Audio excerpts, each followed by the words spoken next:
শেয়ালের কাছ থেকে মুরগি আপনি রক্ষা পাবে, এটা জনগণ বিশ্বাস করে না। এই জন্যই জামাত বলছে যে এটা একটা লুটপাটের বাজেট, এটা উচ্চাভিলাষী, এটা বাস্তবতা বিবর্জিত। আমরা জামাত ইসলামীর বাজেট প্রতিক্রিয়া যেটি দেখলাম, মোটা দাগে যেটি এসেছে উচ্চাভিলাষী আর লুটপাট সহায়ক।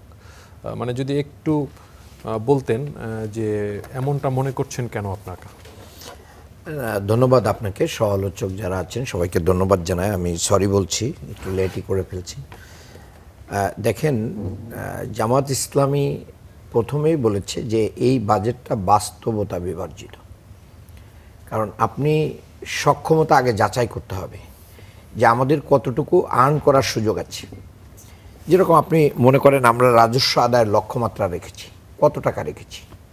আমরা প্রায় 6,04,000 কোটি টাকার লক্ষ্যমাত্রা আমরা ধরে রেখেছি। এখান থেকে আমাদের রাজস্ব আদায় হবে। কিন্তু আমাদের পূর্ববর্তী যতগুলো ডেটা আছে সেটা অ্যানালাইসিস করে আমরা সর্বোচ্চ কততে পৌঁছাইতে পারি। এখানে 4 লক্ষ থেকে 5 লক্ষর বেশি 5 লক্ষতে আপনি পৌঁছাইতে পারবেন না।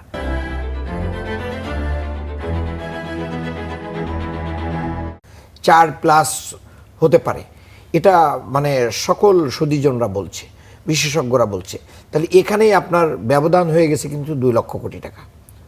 ঠিক আছে, তো এটা একটা বড় জায়গা রয়ে গেছে। এরপরে একটা জিনিস এখানে স্কিপ করা হচ্ছে, সেই জিনিসটা কি, যে আমাদের যে 24,000 কোটি টাকার লোন আছে বাংলাদেশের, এই লোনের যে প্রিন্সিপাল অ্যামাউন্ট আছে এটাই দিতে হবে 1 লক্ষ কোটি টাকার উপরে বার্ষিক। তো এখানের এই 1 লক্ষ কোটি টাকা কোথার থেকে আসবে সেটা কিন্তু সরকার এখানে দেখাইতে পারেন না এবং দেখানোর নাই বাজেটে। তাহলে এই যে বড় ধরনের প্রায় 4 লক্ষ কোটি টাকার একটা ঘাটতি কিন্তু এখানে রয়েছে, যদিও সরকার বলছে এটা 2 লক্ষ সামথিং ঘাটতি। তাহলে বাস্তবে আপনি তার চেয়ে অনেক বেশি ঘাটতি নিয়েই কিন্তু কি করছেন, এই বাজেটটা দিচ্ছেন। সেই বাজেট তো আপনি কোথা থেকে আনবেন? আপনি তো মানুষকে এটা দিচ্ছেন, নাম্বার 1। নাম্বার 2 হচ্ছে যে সামাজিক সুরক্ষার নামে যে কার্ডগুলো করা হচ্ছে, এখন একটা কার্ড দেওয়া হচ্ছে কাকে? যার আইফোন আছে তিনি এই কার্ডটা নিচ্ছেন। কার্ড বাংলাদেশের 4 লক্ষ পরিবারকে দেওয়ার কথা বলা হচ্ছে। তো 4 লক্ষ পরিবারের ভিতরে মনে করেন আমার কৃষক কার্ডের কোনো প্রয়োজন নেই, আপনার টার্গেটে তো আমিও কৃষক কার্ড পাওয়ার উপযুক্ত। তাহলে আপনি মানে এখানে সুনির্দিষ্ট করে বলতে পারতেন যে শুধুমাত্র যারা কৃষক এবং যারা নেডি, এখানে তো কৃষক আছে। মনে করেন আমার গ্রামের বাড়িতে আমি অনেক কৃষককে দেখি, তারা কৃষি থেকেই তাদের জীবিকা, কিন্তু 2000 মন উপরে ধান পান, 1000 মনের উপরে পান, 500 মন অনেকেই পান। তাহলে তার তো ওই কৃষক কার্ড দিয়ে কোনো কিছু হয় না। ওই 2-3 হাজার টাকা দিয়ে বছরে তার কি হয়?